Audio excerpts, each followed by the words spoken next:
और यूं हुआ कि किसी और सब्बत को वो इबादत खाना में दाखिल होकर तालीम देने लगा, और वहां एक आदमी था जिसका दाहिना हाथ सूख गया था, और फकी और फरीसी उसकी ताक में थे कि आया सब्बत के दिन अच्छा करता है या नहीं, ताकि उस पर इल्जाम लगाने का मौका पाए।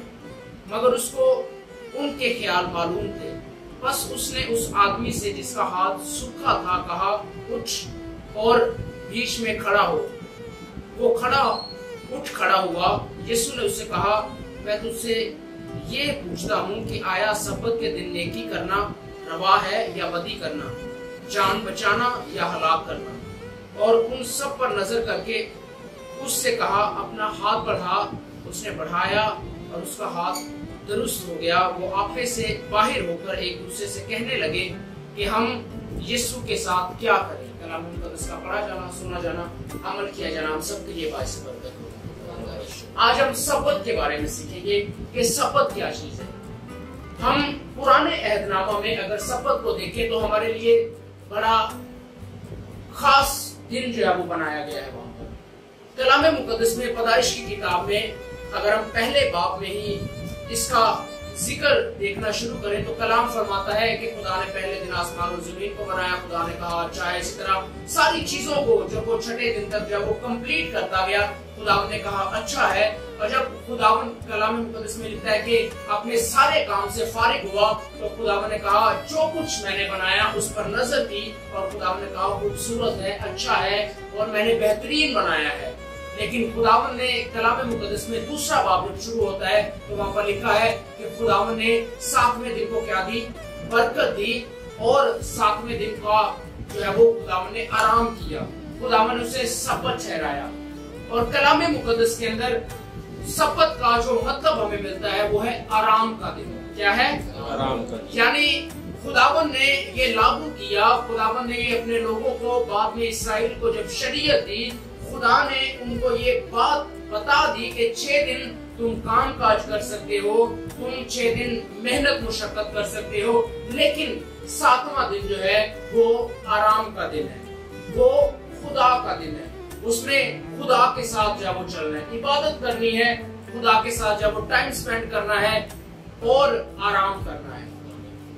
और कलाम मुकद्दस बयान करता है कि लोग जो है, इसराइली जो है, वो इस बात पर बड़े पाबंद थे। वो इस बात पर बहुत ज्यादा तकिया करते थे, ईमान रखते थे, भरोसा रखते थे, क्योंकि यहोवा खुदा ने उन्हें ये तालीम दी थी, उन्हें ये सिखाया था कि 6 दिन काम कर सकते हो लेकिन 7वें दिन काम नहीं करना। और इसका जो है वो आगे इसकी जब वो एक काम करने की वजह भी खुदा ने जब बताई थी, जिसकी बाबत यहाँ पर यीशु मसीह से सवाल किया जा रहा है। अब अगर हम 31 बाब में जब वो देखें तो 31 बाब की 16वीं आयत मुकद्दसा जो अगर हम पढ़े तो लिखा है, जब दिन काम काज किया जाए लेकिन 7वें दिन, 6 दिन काम काज किया जाए लेकिन 7वें दिन आराम का सब्बत है, जो खुदावन के लिए मुकद्दस है। जो कोई सब्बत के दिन काम करे वो जरूर मार डाला जाए। बस बनी इस्राएल सब्बत को माने और पुष्ट दर पुष्ट उसे दायमी अहद जानकर उसका लिहाज रखे। मेरे और बनी इस्राएल के दरमियान ये हमेशा के लिए एक निशान रहेगा, इसलिए कि 6 दिन मैं खुदावन ने आसमान और जमीन को पैदा किया और 7वें दिन आराम करके ताजा दम हुआ। आमीन। अब यहाँ पर खुदा खरूज की किताब के अंदर 31वां बाब की 16वीं आयत मुकद्दसा से अपने लोगों को ये तफसीलन बता रहा है कि मैंने 6 दिन कामकाज किया है लेकिन 7वें दिन मैंने क्या किया है? आराम किया है। मैंने सब्बत ठहराया है, मैंने आराम का दिन ठहराया है, मैं ताजा दम हुआ। यानी आप 6 दिन कामकाज कर सकते हैं लेकिन 7वें दिन आप जरा ताजा दम हो, अपनी जो वो सेहत का पहले के जिस तरह से लिखा है कि खुदा ने कामकाज किया और फिर आराम किया, ताजा दम हुआ।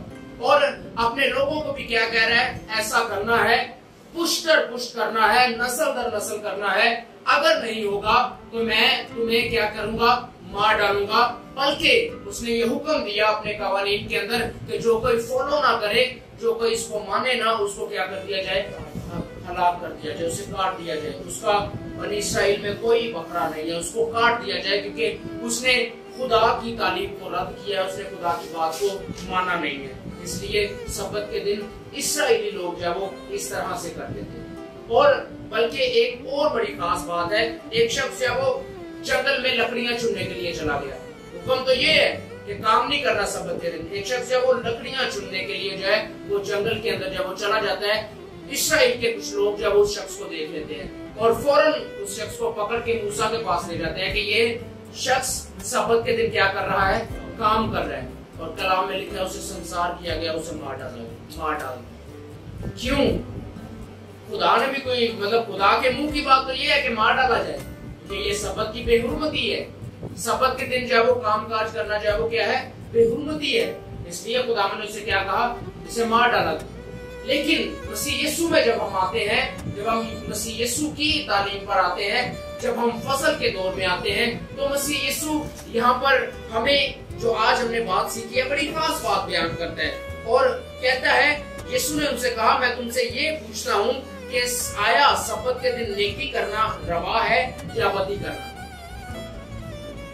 मतलब अच्छा काम करना रवा है या बदी करना रवा है? अब वो शख्स या वो हमेशा जब भी यीशु सवाल करता था लोग हैरान होते थे, चाहे वो फकीह है, फरीसी है, कोई सदूकी है, चाहे वो कोई आलिम है, चाहे वो कोई काहिन है, जैसा भी शख्स क्यों नहीं है, पढ़ा लिखा क्यों नहीं है, यीशु जब सवाल करता था तो उनकी आंखें जब वो खुली की खुली रह जाती थी। और मसीह यीशु कहता है, अब तो यहाँ पर सबत के बारे में जब यीशु चाहे वो सबत के दिन चाहे वो शिफा देना भी रवा नहीं है। अब ये देखें सबत के दिन क्या करना रवा नहीं है, फकीह और फरीसी कह रहे हैं सबत के दिन शिफा देना भी रवा नहीं है, सबत के दिन कोई काम करना भी रवा नहीं है। और यीशु एक जगह पर कहता है, अगर तेरी भेड़ जो है वो कुएं में गिर जाए सबत के दिन, तो क्या तू उसे कुएं से नहीं निकालेगा? ये भी तो काम ही है ना कि आपकी भेड़ जो है वो कुएं के अंदर से गिर जाए और आप उसे निकाल रहे हैं, क्या ये सबत के दिन काम नहीं है? अब यीशु मसीह जो है इस शख्स को जो है वो शिफा देता है, क्योंकि उसका हाथ सूखा होता है और उस सूखे हुए हाथ पर खुदा अपनी कुदरत को जाहिर करता है और उसका हाथ ठीक हो जाता है। और वो हैरान हो रहे होते हैं कि हम यीशु का क्या करें, हम इसके साथ कैसे निपटे, हम इसके साथ क्या करें कि ये इस तालीम से जो है वो बाज आए, क्योंकि ये मूसवी शरीयत पर खुदा के अहकामात को, कवानीन को, उसको पामाल करता है, रद्द करता है। लेकिन यीशु मसीह एक बात कहता है, उसने कहा इब्ने आदम सबत का मालिक है। आमीन। इब्ने आदम सबत का क्या है? मालिक। मतलब ये कि खुदा में से यीशु सादिर हुआ है, यीशु मसीह उसमें से निकला है, मतलब उसकी मर्जी है कि सबत को काम हो या सबत को काम ना हो, ये तो उसकी मर्जी है। इसलिए सबत आदमी के लिए बनाया गया है, ना कि आदमी सबत के लिए बनाया गया है। आमीन। इसलिए यीशु मसीह ने इस तालीम को के पुराने अहदनामा में लोग जब वो ऐवी रस्मी चीजों को लेकर जब वो लोगों को कत्ल, हालांकि फरमाया तो खुदा नहीं है, पहले भी तो खुदा ने फरमाया है, अब भी जो है वो मसीह यीशु कह रहा है कि इब्ने आदम क्या है, सबत का क्या है, मालिक है। मेरा सबत है, मेरा दिन है, मैं जो मर्जी करूं। आमीन। इसका मतलब यह है कि खुदा अपना इख्तियार वहां पर दिखा रहा है, अपनी कुदरत को वहां पर दिखा रहा है कि मैं मालिक हूँ सबत का, मैं इस दिन का भी मालिक हूँ, मैं पहले दिन का भी मालिक था और 7वें दिन का भी क्या हूँ, मालिक हूँ। तू कौन होता है मुझे सबत का सिखाने वाला? अब यीशु मसीह जब अपने शागिर्दों के साथ भी जब वो इस बात को जब वो शेयर करता है, तो यही बताता है कि सबत जो है वो आदमी के लिए बना है, ना कि आदमी जो है वो सबत के लिए बना है। तो इस बात को जो है वो सीखना बड़ा जरूरी है। आज जो हम आप समझते हैं कि ओरिजिनलिटी जो बाइबल मुकद्दस में है, यहूदी लोग हफ्ते के रोज जो है वो सबत को मनाया करते हैं। अब ये भी सवाल पैदा होता है कि हम क्यों जो है वो संडे को सबत मानते हैं, क्योंकि अगर बाइबल मुकद्दस हमें जो है वो ये बता रही है कि हफ्ते का दिन जो है वो सबत का दिन है, तवार का जो दिन जो है वो पहला दिन है। तवार का दिन क्या है, जो संडे है वो पहला दिन है, और हफ्ते का जो रोज है वो 7वां दिन बनता है। लेकिन हम जो है वो जाकर संडे को क्यों मनाते हैं, हम सबत जो है वो संडे को क्यों जो है वो सेलिब्रेट करते हैं? इसलिए कि यीशु मसीह मुर्दों में से जी उठा था, इसलिए हम जो है यीशु मसीह के जी उठने की खुशी जो है वो मनाते हैं। सबत भी जो है वो साथ हो जाता है और साथ साथ भी जो है वो हम क्या करते हैं, यीशु मसीह की जी उठने, हमारे लिए वही जो है वो सबत का दिन है, हमारे लिए वही जो है वो खुशी का दिन है, क्योंकि यीशु मसीह ने हमारे लिए कोई जो है वो लिमिट नहीं रख दी कि इस दिन ये किया जाए, इस दिन ये किया जाए, इस दिन वो किया जाए, बल्कि खुदा ने हमें अनलिमिटेड जो है वो ग्रेस में, फजल में, जलाल में दाखिल होने का जो है वो शर्फ बख्शा है कि आप जब मर्जी जो है वो अब खुदा की हुजूरी में जा सकते हैं। कोई पहला दिन नहीं है, कोई आखिरी दिन नहीं है कि खुदा कह रहा है कि पहले दिन आना नहीं है, दूसरे दिन आना नहीं है, चौथे दिन आना नहीं है, कोई और दिन नहीं आना, सिर्फ सबत को आना है। बल्कि खुदा चाहता है कि आप जब भी खुदा की हुजूरी में आए वो आपको जो वो हर सुख जो वो नई बरकत से जो वो मौजूद करेगा। ये तो सबत है। अब दुनिया में सबत कैसा है? आप दुनिया में जब वो कामकाज में भी सबत भी आप मना रहे हैं, लेकिन आपको कामकाज की भी फिक्र होती है कि मैंने सबत के दिन ही आप बड़े कामकाज में जब वो फंसे होते हैं। कई लोगों ने जब वो शादी ब्याह भी जब वो रखे होते हैं, कई लोगों ने मुख्तलिफ तरह के जब वो काम कर रहे होते हैं सबत वाले दिन। लेकिन अब ये एक और सबत जब वो बाकी है, ये काम जब वो खत्म हो जाएंगे, ये दुनियादारी भी जब वो खत्म हो जाएगी। मुकाशवा की किताब फरमाती है कि अभी एक और सबत बाकी है। आमीन। वो सबत कौन सा है?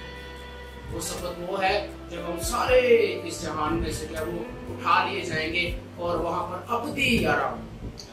सबत का मतलब क्या पहले मैंने बताया, आराम। और वहां पर जब वो अबदी आराम जो है वो हम वहां पर हासिल करेंगे, मतलब बेसबत ही सबत मनाएंगे, यानी कि अबदी आराम वहां पर पाएंगे। और वहां पर लिखा है अभी एक और सबत जो है वो बाकी है। और वो सबत कौन सा है? कि हम सब जो है वो खुदा की हुजूरी में पहुंचकर जो है वो हमेशा आराम करेंगे। वहां ना किसी दिन की परवाह, ना किसी घंटे की परवाह, ना किसी आने जाने की परवाह, ना किसी शादी की परवाह, ना किसी दुख की परवाह, ना कोई आहो नाला, ना कोई खाना पीना, ना कोई दुख, ना कोई परेशानी, सिर्फ और सिर्फ जो है वो वहां पर मुकम्मल आराम। हमें तो अभी सबत का दिन जो है वो एक और खास सबत जो वो बाकी है, जो हम मिलकर जो वो खुदा के हुजूर में सेलिब्रेट करेंगे। जहाँ पर जो आज हम बात सीख रहे थे वो ये थी कि एक शख्स जो वो सूखे हुए हाथ को इबादत खाना में जब वो लेकर आता है। सबत का दिन है और खुदावंद यीशु मसीह उसको शिफा देता है। लेकिन फकीर और फरीसी हमेशा यीशु मसीह को जब वो इस बातों पर जब वो पकड़ने की कोशिश में रहते थे कि ये सारी शरीयत को जो है वो पामाल करता है, रद्द करता है, उसके बरखलाफ जो है वो चलता है। लेकिन मसीह यीशु ने जो है,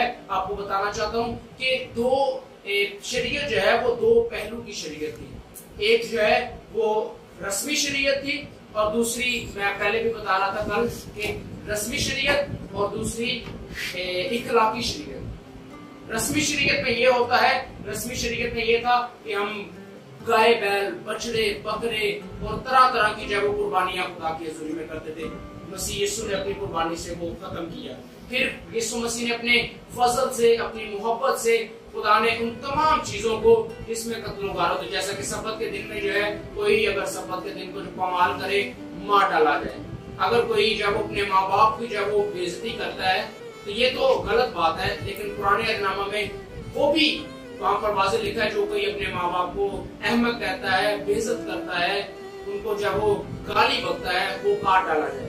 मतलब यीशु में आकर जो है वो जो रस्मी चीजें थी, वो जो रसूमात के तहत चलती थी या जो कहानत के अंदर थी, वो भी खुदावंद ने सारी की सारी जो है वो खत्म की है। लेकिन इखलाकी शरीयत आज तक जो है वो खत्म नहीं हुई। इखलाक में क्या आता है? जिस तरह से 10 अहकाम मैं बता रहा था, 10 अहकाम में वो सारी चीजें जो है वो इखलाकी शरीयत का जो है वो, अगर वो चीजें उठा दी जाए दुनिया में से, तो फिर कोई भी इखलाकी शरीयत अगर ना रहे तो दुनिया में कोई भी शरीयत जो वो कायम नहीं रह सकती। दुनिया में हलचल, दुनिया में जब वो कत्लो गारत, दुनिया में जब वो मुख्तलिफ तरह की जब वो हल्लड़बाजी जब वो शुरू हो जाएगी। लेकिन इखलाकी शरीयत पर जो है वो दुनिया आज भी क्या है, कायम है। क्योंकि कलाम मुकद्दस में अगर हम देखें तो उसमें लिखा है कि खुदा की इबादत करना, माँ बाप की इज्जत करना, झूठी गवाही ना देना, जनाकारी ना करना, ये चीजें जब वो होना शुरू हो जाए तो फिर जब इखलाक को ना रहा, इसलिए खुदा ने वो चीजें रस्मी शरीयत को खत्म किया है, इखलाकी शरीयत को खत्म नहीं किया। आमीन।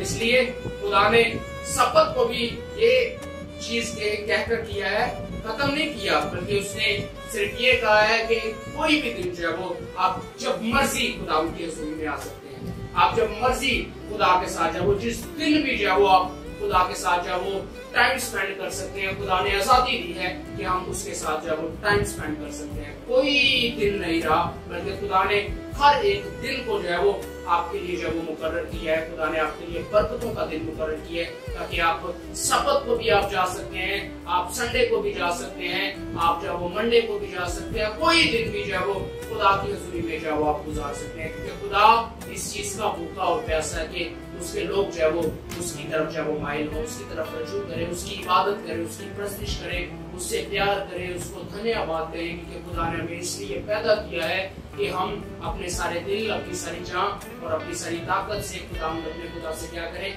मोहब्बत करें। हमें तो ये मोहब्बत करना, इसका मतलब ये है कि हम फिर आराम में रहेंगे। अगर कोई मोहब्बत नहीं करता खुदा से, वो खुदा से पैदा नहीं हुआ।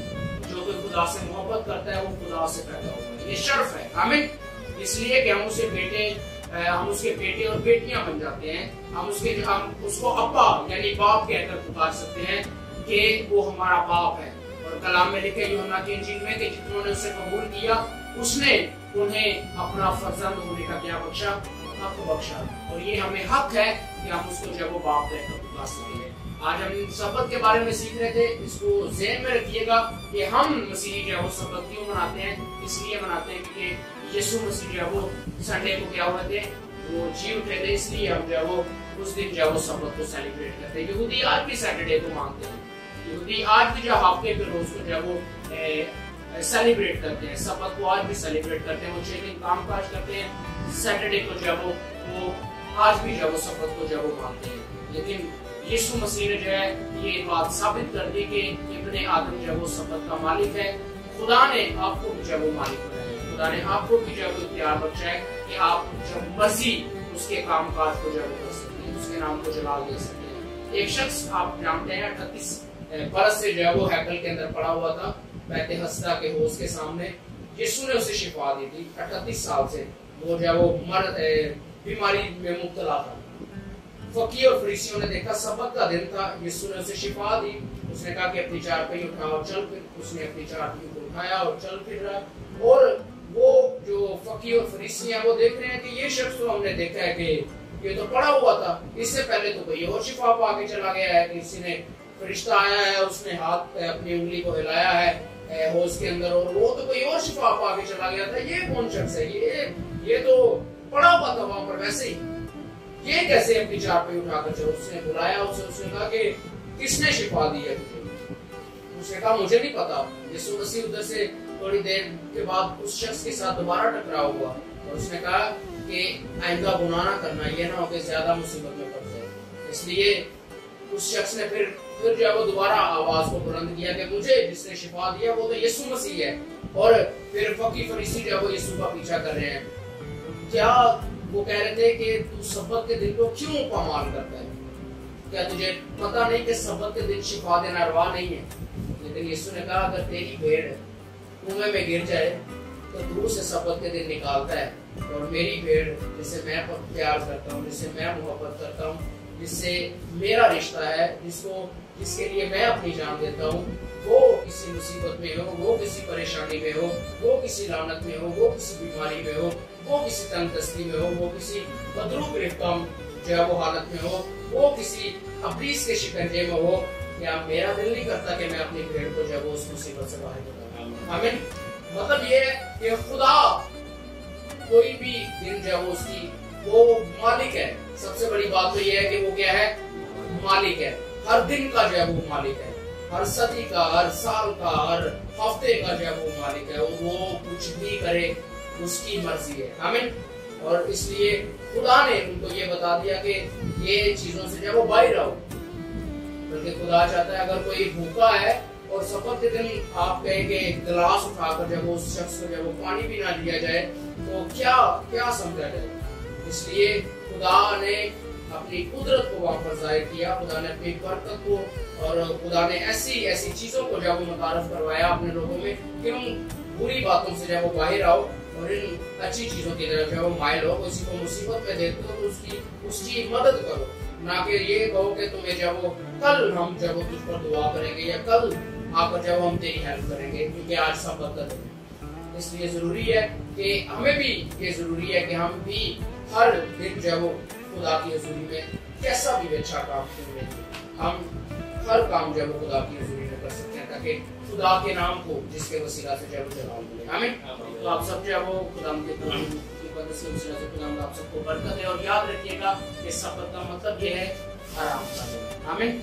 तो करना भी चाहिए, ये नहीं कि नहीं कह रहा कि सबक के दिन जाओ, लेकिन किसी को मुसीबत में देखे, किसी को परेशानी में देखे, कोई ऐसी लानत में है, कोई भूखा है, कोई प्यासा है, कोई वो ऐसे मामला के अंदर है, तो जरूर है कि सबक के दिन ये कहें कि यार मेरा तो मैं सिर्फ इबादत पे जाना है। जरूरी है इबादत में जाना, लेकिन अगर आप किसी और शख्स को जो ऐसी मुसीबत में भी देखते हैं सबक के दिन, तो इसके बरक्स कि आप इबादत के लिए जाएं, जरूर जाना जरूर है। अगर आपको पता है कि यार ये बंदा मुसीबत में है तो जरूर आप उसकी मदद भी करें। आमीन। आप 5 मिनट बाद जब आप इबादत में जब शामिल हो सकते हैं, लेकिन अगर कोई शख्स जब मुसीबत के अंदर है, परेशानी के अंदर है, आपके पास आपको पता है ऐसी मुसीबत के अंदर उसकी कोई मदद नहीं है, उसकी कोई दागदस्ती नहीं है, तो जरूर हम जब उसकी मदद करें, क्योंकि खुदा चाहता है कि हम ऐसे लोगों की भी मदद करें और सिर्फ जो वो आराम के चक्करों में ना रहे। हमें आराम भी करना है। हमें खुदा ने संडे का दिन इसीलिए दिया है कि हम जो वो 6 दिन काम काज करें और हम भी जो वो 7वें दिन खुदा की हजूरी में आकर जब वो इबादत करें, टाइम स्पेंड करें, खुदा के साथ रफाकत करें। और ये जरूरी है हर एक के लिए कि हर शख्स या वो संडे को जब वो जरूर चर्च में इबादत खाना में जहाँ भी चर्चेज हैं, जिस जगह पर भी जो वो आपका दिल करता है, आप जरूर जो वो चर्च में जाया करें। हमें ताकि आप जो बरकत पाएं और खुदा के वादे जो सच्चे और बरहक और हाँ और अमीन के साथ हैं आपकी जिंदगी में पूरे हों। हमें समझ आ रही है ना? तो इसलिए सबक का दिन जब वो बड़ा खास दिन है, इसलिए हमें जब वो एक और सबक आना है, लेकिन वो सबक जब वो उस सबक के इंतजार में जब वो इन चीजों को हमें फॉलो करना जरूर है। और वो सबक का दिन जहाँ तक मैं समझता हूँ आराम, और जब हम खुदा के साथ जब वो टाइम स्पेंड करते हैं तो हमारी जिंदगी में आराम आता है, सुकून आता है, हमारी जिंदगी जब वो कंफर्टेबल फील करती है। और जब हम ये समझ लें कि खुदा के साथ चलें, आपकी जिंदगी जब वो आराम लायक हो जाएगी। जिस तरह यीशु कहता है ना कि अपना बोझ मुझे दे दो और मेरा बोझ मुझसे ले लो, क्योंकि मेरा बोझ जब वो क्या है हल्का और मुलायम है, तुम्हारी जाने क्या पाएंगी। हमें इसका मतलब ये है कि वो उसके साथ टाइम स्पेंड करना या उसके साथ जब वो इबादत में वक्त गुजारना हमें आराम देता है, हमें सबक में जब वो कन्वर्ट करता है, हमें आराम देता है। तो जब हमें आराम देता है तो फिर हम जब वो सुकून में हमारी जिंदगी जब वो कंफर्टेबल होगी, तो यीशु के साथ टाइम स्पेंड करना सबक का हमारे लिए सुकून का, आराम का बायस है। हमें और जब हम ये फॉलो करेंगे तो जो आने वाला सबक है, जो आने वाला सबक और आराम है, खुदा उसमें भी जब वो हमें आराम ही देगा, ना कि हमें किसी परेशानी का सामना नहीं करना पड़ेगा।